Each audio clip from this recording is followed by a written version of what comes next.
Ciao ragazzi, notizia dell'ultima ora, centinaia di posti all'Agenzia delle Entrate.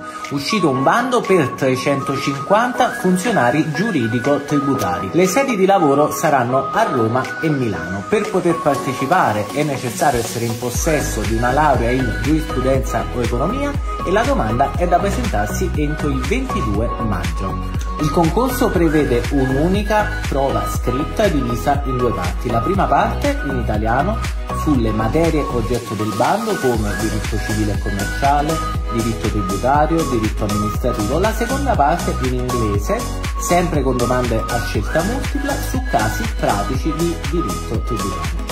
Anche se il concorso è uscito da pochissimo, il nostro manuale è già in preparazione. Per tutti gli ulteriori dettagli su questo concorso leggi il nostro articolo su simoneconcorsi.it cliccando sul link in bio.